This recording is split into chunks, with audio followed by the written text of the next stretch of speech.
मेरी मम्मी कहानी शुरू करने से पहले ये 4 काम कर दो। पहला, चैनल को सब्सक्राइब कर दो और वही बाजू में घंटी को दबाना है। दूसरा, अपने सभी दोस्तों साथियों में शेयर कर दो और मेरी ये स्टोरी। तीसरा काम, मुझे जल्दी से पेटीएम। चौथा और आखिरी काम, स्टोरी पढ़ना हो तो फिर मेरी वेबसाइट पे जाओ और वहाँ से पढ़ लीजिए। मैं किंग आपके सामने फिर से हाजिर हूँ अपनी सच्ची कहानी के साथ। पहले तो मैं आपका दिल से शुक्रिया करना चाहता हूँ कि मेरी कहानी आप सभी सुनने आए हो। तो वक्त खराब ना करते हुए सीधी कहानी पर आता हूँ जो आप महसूस करना चाहते हैं। मेरा नाम पूनम है और मैं दिल्ली के करावल नगर इलाके में रहती हूँ। हमारा इलाका थोड़ा पिछड़ा हुआ था जहाँ लड़कियों की जल्दी शादी हो जाती थी। मुझे वो सब करने में कोई खास रुचि नहीं थी। मेरी शादी गाजियाबाद में एक अच्छे परिवार में हुई। मेरी उम्र तब 18 साल की थी। मेरे पति 3 भाई थे और हम सब एक ही घर में रहते थे। सास तो बहुत पहले खत्म हो चुकी थी और ससुर जी बैंक से रिटायर थे। वे अपना ज्यादातर समय पूजा पाठ में बिताते थे। बहुत खुश थी क्योंकि सहेलियों ने बताया था कि बहुत मजा आता है।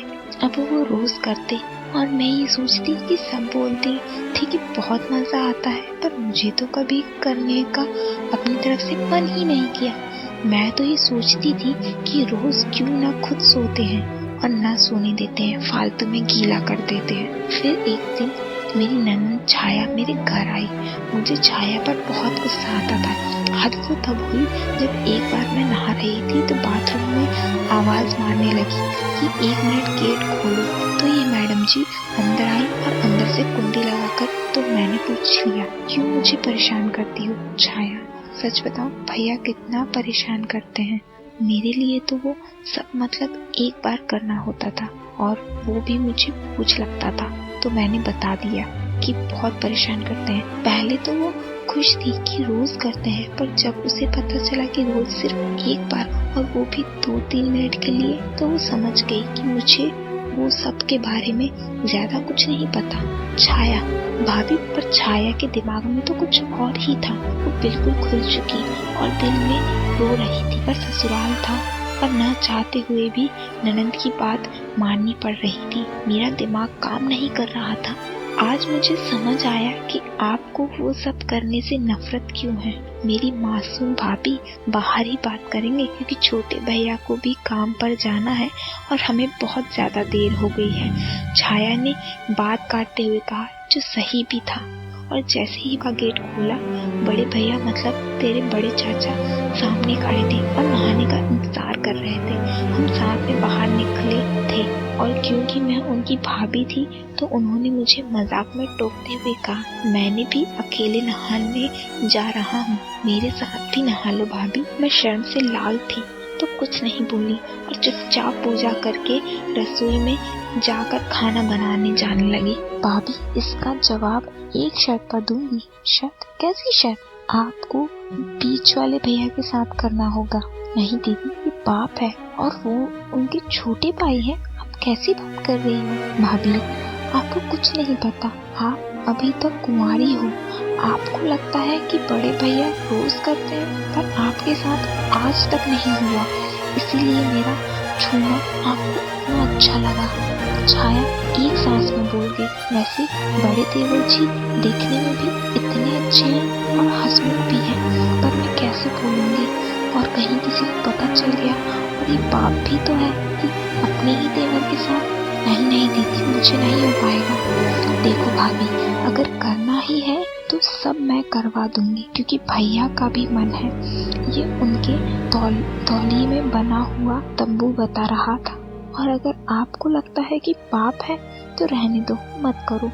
पर अब मेरा मन कर रहा है तो मैं तो करूंगी आपके साथ। अचानक आई एक खांसी ने हमें जोर का झटका दिया। छोटे भैया आप? हमारे मुंह से निकला।